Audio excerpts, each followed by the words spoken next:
Edith Labelle here backstage with Oban Elliott, and he is back.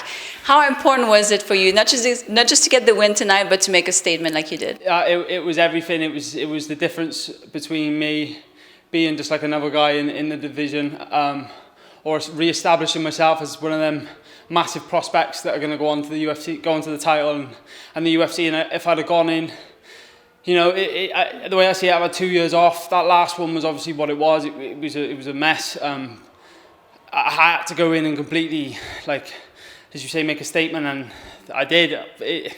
I'm a bit lost for words right now. I've had the worst year ever, and well, yeah. Does it feel surreal to be sitting here victorious? You know, when you look back, and just a few months ago, you thought you might have to retire from MMA. Yeah, that is crazy. Like, oh man.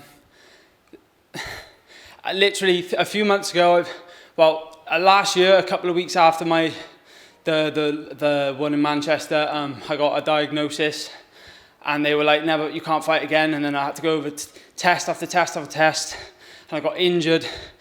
And then I was getting cleared, and then I got a short notice clearance, but then that fight fell through, and then I got injured after that, and I was like, oh my God, I've had so long out.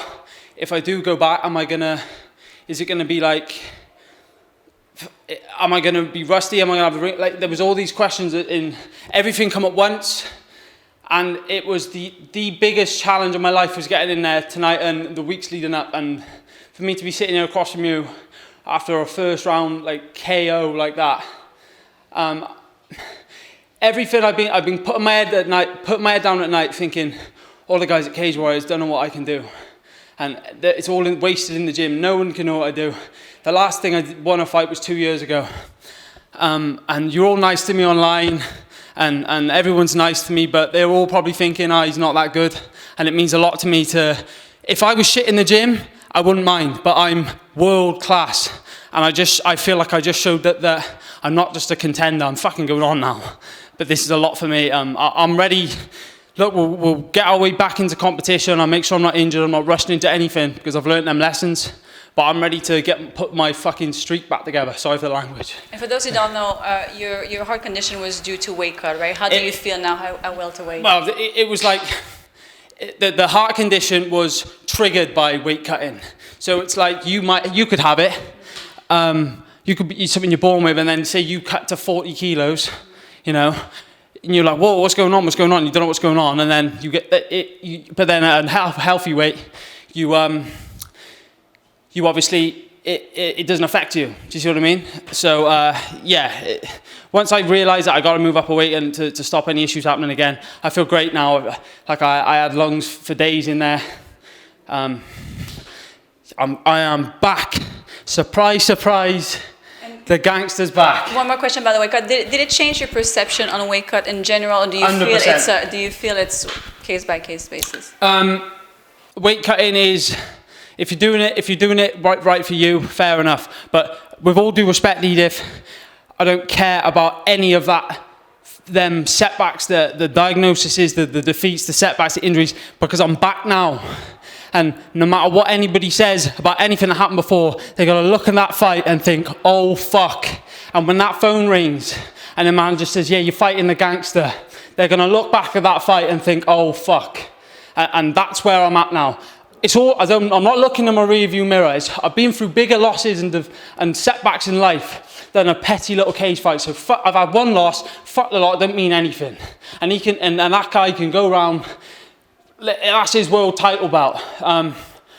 So look, I'm back now. I'm back. End of. And speaking of gangster, you changed your nickname. It's the Welsh gangster now. Is it gangster or gangsta? Gangster. It's an old school gangster. No, I mean, I'm not no criminal. I ain't a criminal, but it's like them dapper dons, you know. But Ian Dean texted me today. He says, "What do you want to be announced as, the Welsh gangster?" And I said, "Yeah, go on," because I didn't know what they were going to say. And having the crowd back tonight, I mean, they were loud for you. Yeah, it was great just to have them back. You know, that there's a 3-hour drive for people back home for me, and you know there was definitely English people cheering me on in there, and to see Dan Hardy, who was there for me, and he reached out to me, and he was there for me with advice when I was going through them tough times, and to tell him I love him, because I do. And I saw Graham, and I said, Graham, something was fucking up last time, now you know, and he gave me one of them. So I'm back, and that world has come off my shoulders. The weight of the world has come off my shoulders. This has just been a ramble, but it's from the fucking heart, you know what I mean?